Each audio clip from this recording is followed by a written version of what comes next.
আমি আর কি করবো, বিয়ে করছি না, দেখছেন? বিয়ে করিয়েন না, বিয়ে করলে ও জ্বালাবে, পুলিশও জ্বালাবে, এই হচ্ছে কথা। আপা আপনারা ধরলো কেন?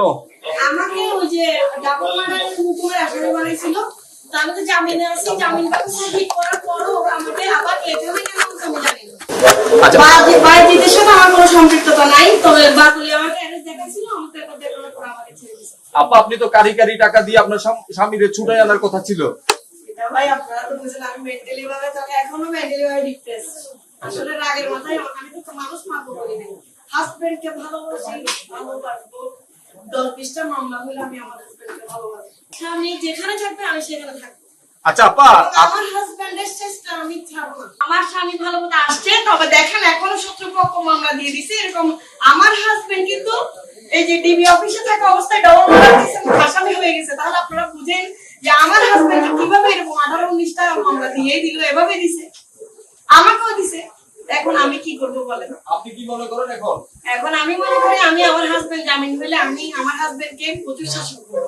এতদিন তো ওকে আমি ভয় পাইতাম, আর পাবো না। কারাগারে তো যাবো না আমি, আমার তো জামিন পেপার আছে, আমি কেন কারাগারে যাবো? আচ্ছা, ডাবল মার্ডারের ব্যাপারে একটু যদি বলেন আর কি। ডাবল মার্ডার তো আমি জামিনে আছি, আমাকে জজ করতে গিয়ে জামিন দিছে, হাইকোর্ট থেকেও জামিন দিছে।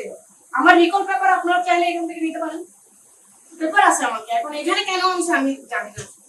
সলমানের সাথে সাথে দ্বন্দ্ব কি নিয়ে? আগে একসাথে বসে ককটেল মারতো, এখন সরোয়ার পয়সা হয়ে গেছে, সাজ্জাদ হয়ে গেছে। এটা বুঝছেন?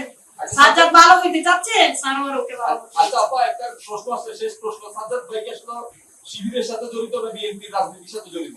বিএনপি রাজনীতির সাথে জড়িত, এটা হইতে পারে। বিএনপির সাথে সঙ্গে আমি তো আসলে নতুন বিয়ে হয়েছে, বুঝে ওঠার আগেই তো আমাকে জেলখানায় থাকতে হচ্ছে বেশিরভাগ সময়। আমার বেশিরভাগ সময় পুলিশ হেফাজতে থাকতে হচ্ছে, আপনি বুঝলেন? আমার বিয়ের আগে কোনো মামলা কিন্তু হয়নি, হয়েছে? হয়নি। কিন্তু আমার বিয়ের পর থেকে 3টা হয়ে গেছে। আপনি বিয়ে কয়টা করছে? আমি একটা বিয়ে করছি, আরেকটা বিয়ে আপনি জামাই আনেন না। ওর লাইফ লাইন আমি, লাভ লাইন আমি। ঠিক আছে, কিন্তু আপনারা আমাকে কারাগারে কেন পাঠাবেন বলেন? আমি তো জামিন আছি। সেটা তো অবশ্যই আপনার যদি জামিন পেপার থেকে তো বের হবে। এই তো আছে তো। আপা সাজ্জাদ ভাই কি ডাবল মার্ডারের সাথে জড়িত কিনা? উনি তো রিমান্ডে ছিল, ডিবি হেফাজতে ছিল, কিভাবে জড়িত থাকতো? না, হুকুম। দোয়া করবেন যেন বাইজিতে কোনো অকারেন্স না করে আমার সাথে, কারণ আপনারা জানেন ইতিমধ্যে আমার একটা বাচ্চা মারা গেছে এই বাইজিতে। আমি চাচ্ছি না আমার কোনো অকারেন্স হোক, আমি চাই ভালোভাবে ওরাও সম্মান দিক, আমিও সম্মান দিই।